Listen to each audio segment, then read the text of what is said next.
कि कितने जल्दी आपकी कुंडलिनी जागृत होती है। लेकिन फिर उसको आगे वृद्धिंगत करना, उसको बढ़ाना है। ये कनेक्शन पहले जब हो जाता है उस परम शक्ति से, तभी योग घटित होता है। श्री कृष्ण ने क्या कहा? योग क्षेम वहम्यम। उन्होंने क्षेम योग नहीं कहा। अभी एक कोई कह रहे थे, साहब मैं कृष्ण का नाम इतना लेती हूँ, देखिए मेरा गला बैठ गया।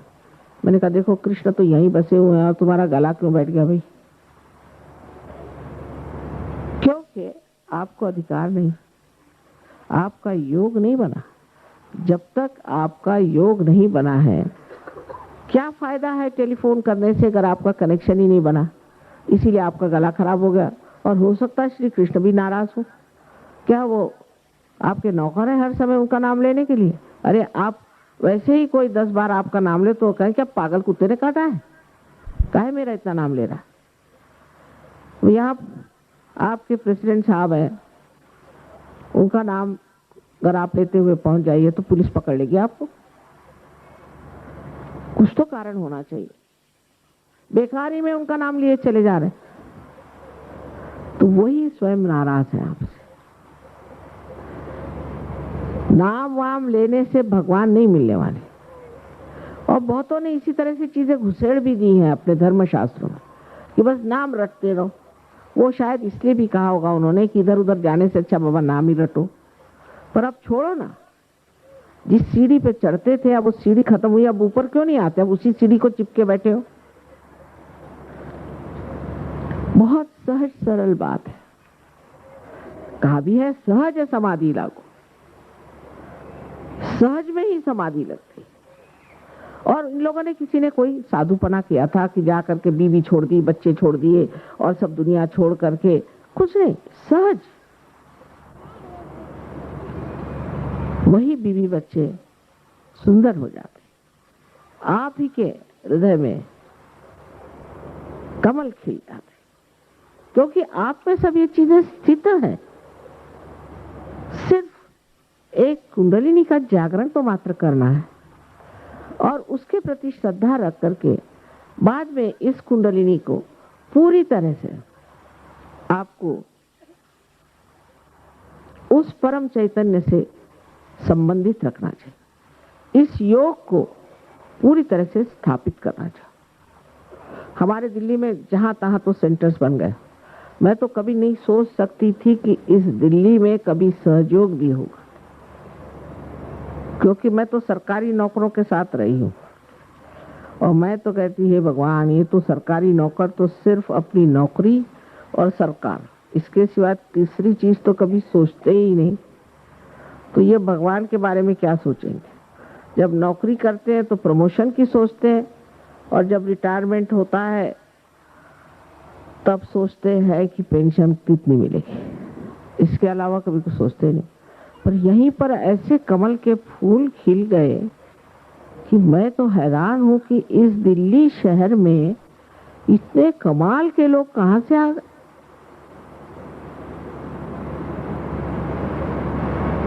ये भी कोई पूर्व जन्म की चीज है कि इस दिल्ली शहर में भी इतने साधक सच्चे मन से आए और चाहते हैं कि उनको ये कुंडलिनी का प्रसाद मिले। टाइम क्या हो रहा है?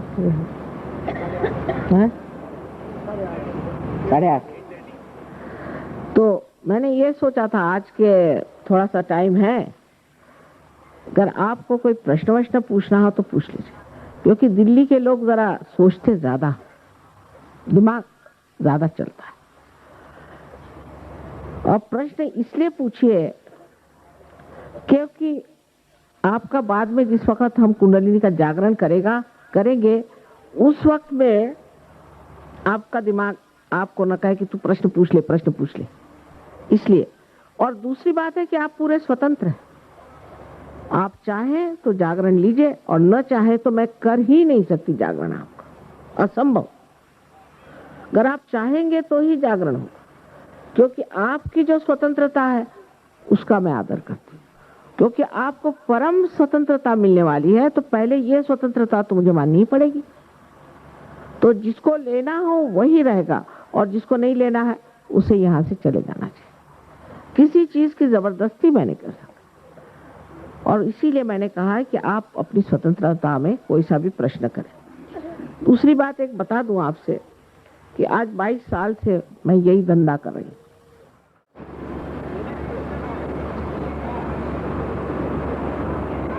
आपने कहा है कि मैंने कहा था कि तुम शुक्रवार को ठीक हो जाओगे, कोई गलतफहमी, मैं ऐसे कभी नहीं कह सकती। इसका मतलब शुक्रवार शनिवार से कभी नहीं होता है, आप कभी भी ठीक हो सकते हैं। और अगर आपको अभी बहुत गुस्सा आता है या कुछ है, तो आपको चाहिए कि आप पूरी तरह से समझ लें कि कैसा ट्रीटमेंट लें और आप ठीक हो जाएं। लेकिन शुक्रवार शनिवार वगैरह आप तो समय से परे हो जाते। शुक्रवार शनिवार क्या होता है? तो आपको कुछ गलत फहमी हो गई है, आप ठीक से समझ लीजिए, आप ठीक हो जाएंगे, कोई बात नहीं। आप पूरी तरह से समझ लीजिए कैसे ठीक होना है। आपका ट्रीटमेंट कौन कर रहा है? हाँ? कौन डॉक्टर? अच्छा, मैं उनसे बात करूं। कहाँ? रांची में 13 साल हो गए मैं उनकी दवाई खा रहा हूं। आप लोग जानते हैं उन्हें? अच्छा अच्छा, you are a Sahajogi, na? Then you better take Sahajoga treatment. But I don't know who is this Shailendra Kumar. Today I am hearing his name. All right? So you take Sahajoga treatment. This Shailendra Kumar, I cannot say what he will do. नाम तो बहुत बड़ा है। सहयोग का treatment लो बेटा, तभी मैं। हाँ,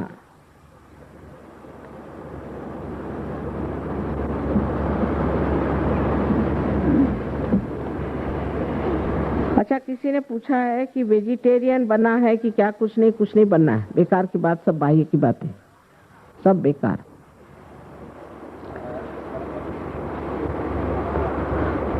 असल में जिसकी जो प्रकृति है उस तरह से चलना।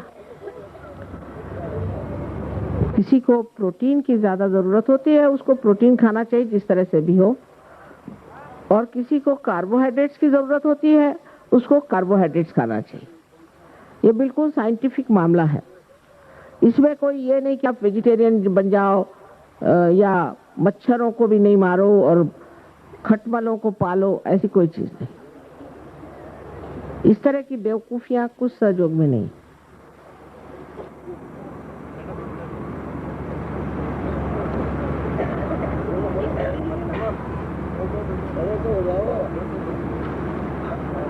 आपने कहा है कि उन्होंने किसी को गुरु बनाया है और वो सहज दीक्षा में आ सकती है। इस सहज में कोई दीक्षा विक्षा नहीं, लेकिन आपने अगर कोई गुरु बनाया और अगर असली गुरु होएगा तो आपकी कुंडलिनी अवश्य जागृत हो जाएगी। फिर आपको गुरु बनाने की जरूरत ही नहीं, क्योंकि आपकी आत्मा ही प्रकाशित हो जाएगी, तो आप ही अपने गुरु बन जाइए।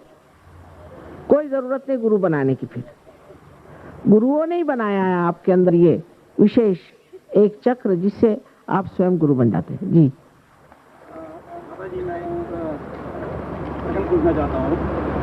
पूर्व जन्म या अगले जन्म के बारे में एक तो आप हमें थोड़ा ज्ञान दीजिए, और दूसरा डेथ के बाद, मौत के बाद, मरने के बाद इंसान का क्या होता है, इसको। अच्छा, अब बैठ जाए। अब इसमें जवाब ये है कि आप या तो पीछे की सोच रहे हैं या आगे की सोच रहे हैं।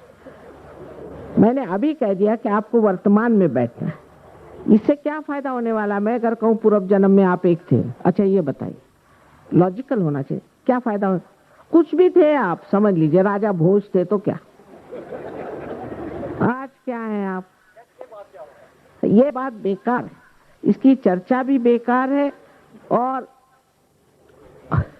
जिस वक्त में मृत्यु का समय आएगा, जब आप रियलाइज सोल होते हैं, तो आप कभी जैसे मजाक बनाएंगे उसका। मृत्यु तो सिर्फ कपड़े बदलने की बात है।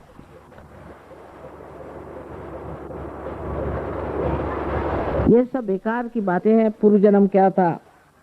आजकल तो लोग बड़ा पैसा कमाते हैं कह के कि भैया तेरा पूर्व जन्म में तुम महाराज अधिराज होते, अच्छा इस जन्म में तुम कुछ मुझे चढ़ाओ रुपया तो इस जन्म में भी हो जाओगे।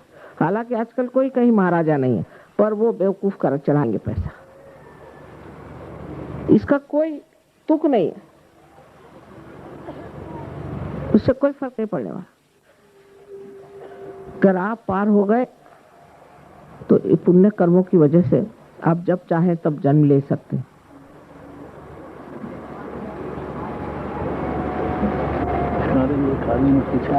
एक और भी तो है छोटे छोटे। एक आदमी मुझे ब्लड कैंसर की शिकायत है।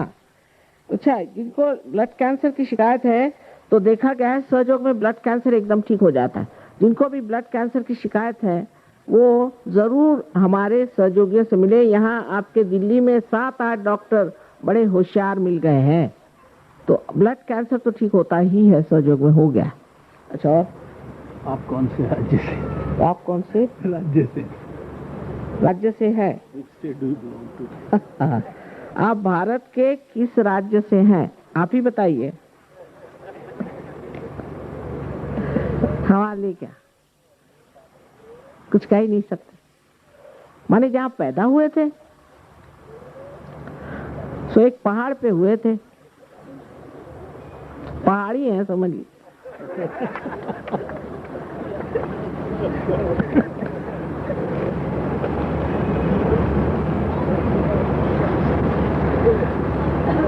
इन्होंने आज तक कितनों की कुंडलिनी जागृत हुई है ये पूछा। भाई देखो मुझे गिनती नहीं आती। जिन्होंने पूछा है वो अगर काउंटिंग करना चाहे तो आ सकते। हजारों कहते हैं लोग, हजारों की हो गई है, लेकिन मैं नहीं जानती। जिसकी हो गई उसकी हो गई। अब कोई गिनते बैठने का तो मुझे टाइम नहीं रहता।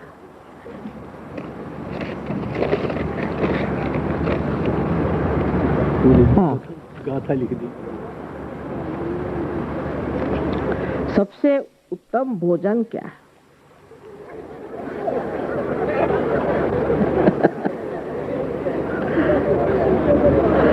जो आपकी माँ बनाकर आपको खिलाए वो सबसे उत्तम भोजन है।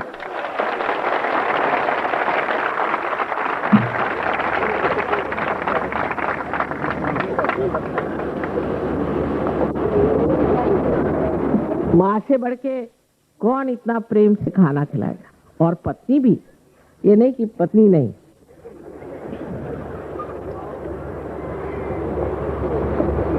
किसी का बच्चा 12 साल से बीमार है तो वो कृपया सेंटर में जाए और अपना इलाज करवा ले। तो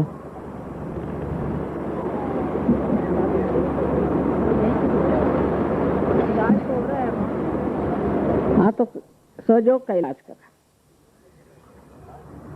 आपने अब तुलसीदास जी को बीच में ले आए।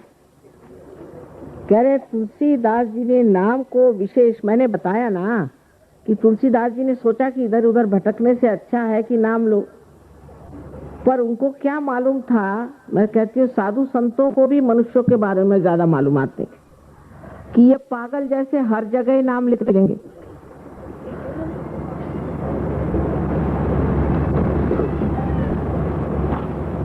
और ये भी तो कहा है कि एक ही अक्षर प्रेम का पढ़े सो पंडित हो।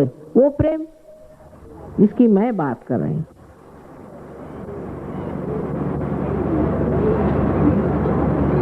आपने पूछा है कि हमें अपनी परिस्थितियों से बहुत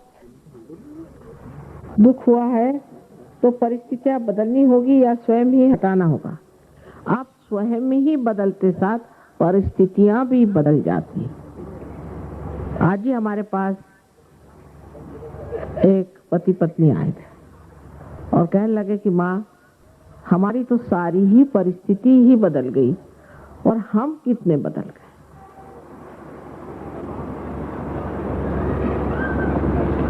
आपको तो बदलना है ही पहली चीज, और अपने आप।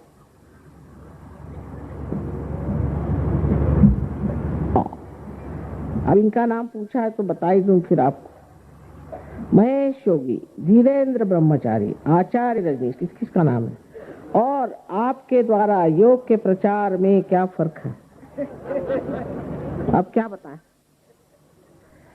पहली तो बात यह कि मैं योग का प्रचार नहीं करती हूँ, मैं योग का दान करती हूँ।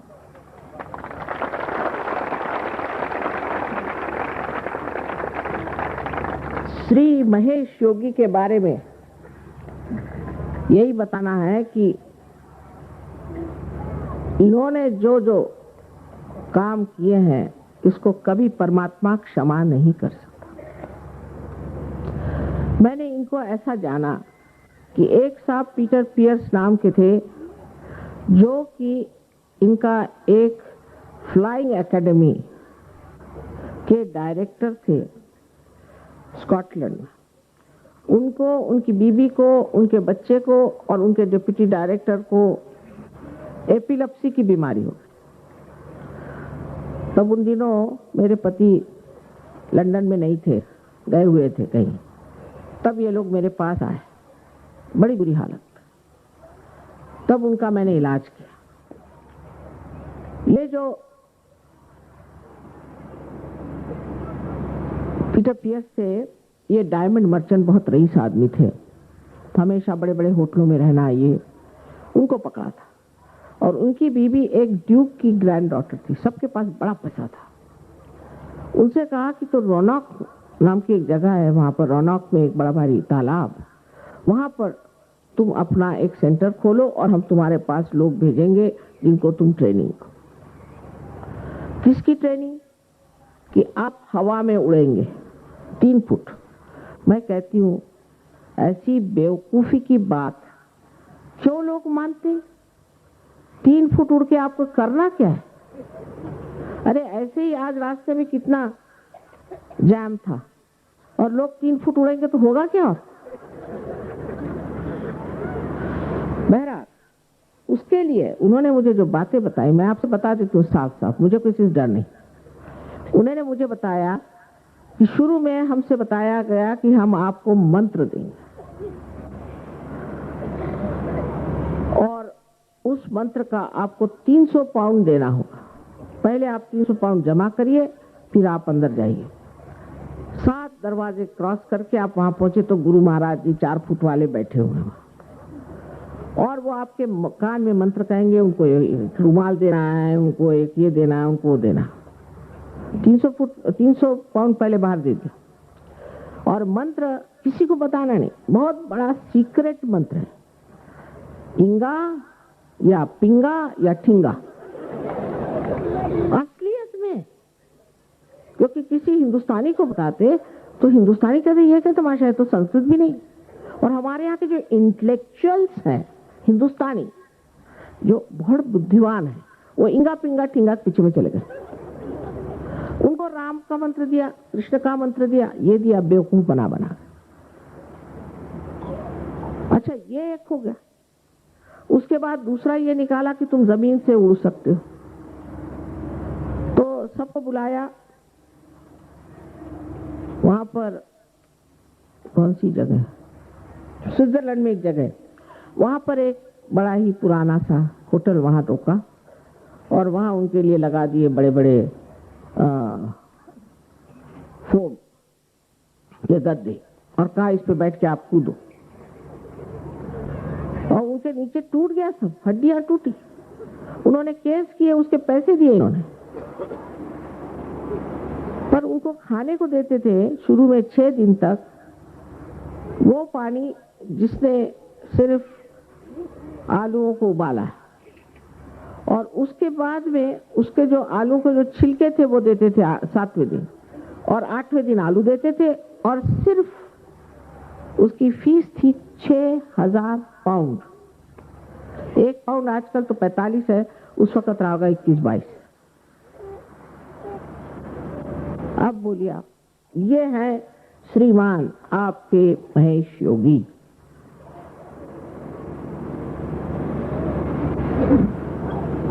अब उन्होंने नए नए चक्कर चलाए। अब एक नया चक्कर और चलाया कि आयुर्वेद। अब आयुर्वेद के लिए महेश योगी काय को चाहिए?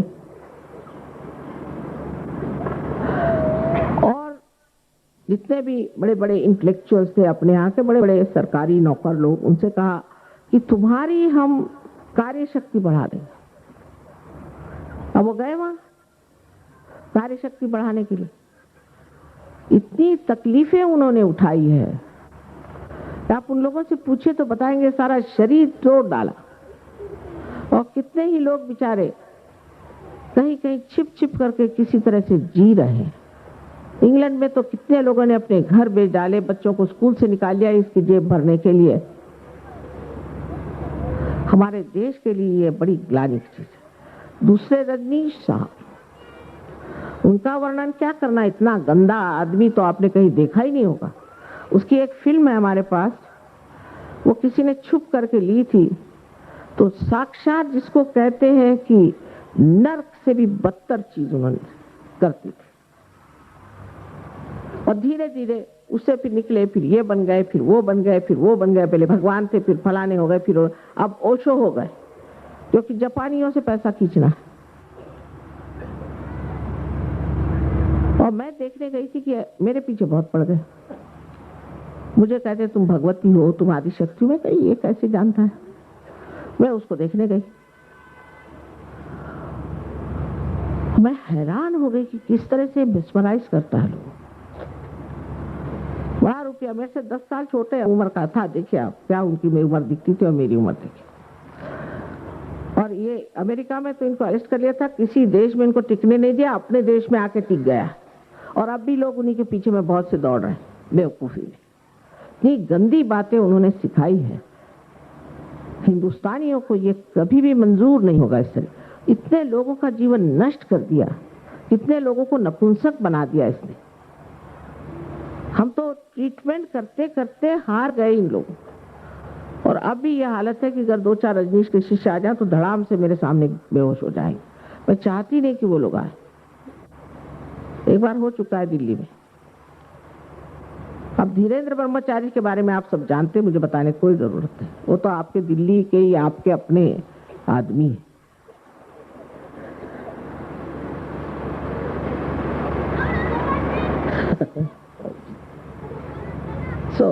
आज आपने पूछ लिया तो बताना पड़ा मुझे कि आप किसी भी जीवन कार्य के लिए पैसा नहीं दे सकते।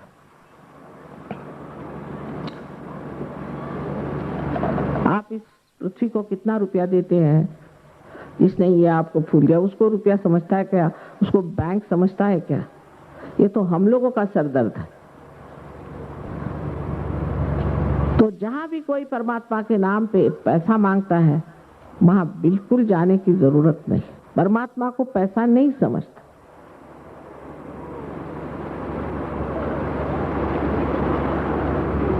अगर आप एक ही सब पे ये लगा ले शर्त, तो 99% गुरुजी लोग तो भाग जाए।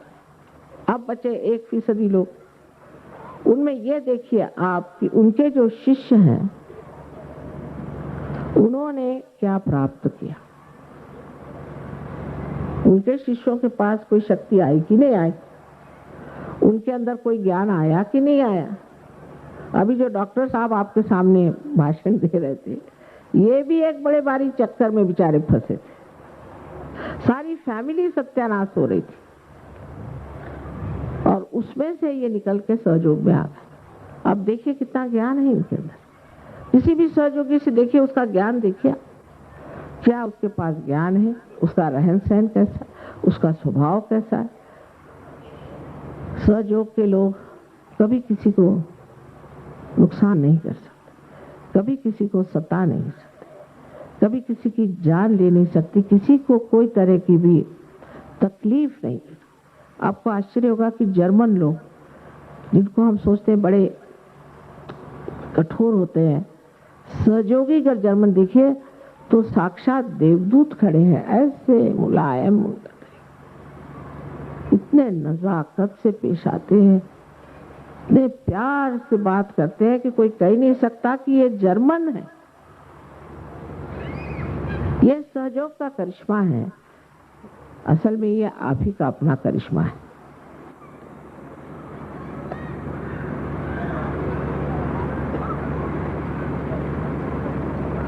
एक डॉक्टर साहब ने लिखा है कि आपका नाम लेकर जब मैं किसी मरीज को वाइब्रेशन देता हूँ तो वो ठीक हो जाता है, लेकिन मुझे स्वयं उसके बाद लगता है काफ़ी कमजोरी आ जाती है। क्या कारण है? कारण है पहले आपको कवच लेना चाहिए, बंधन ले लेना चाहिए, और दूसरा ये सोचना चाहिए कि माँ ही सब कर रही है, मैं क्या कर रहा हूँ। तो जो कुछ कमजोरी मुझी पे आने दीजिए, आप पे नहीं आएगी। अच्छा है सब भगवान पे टालो तो सब आफत उन्हीं पे।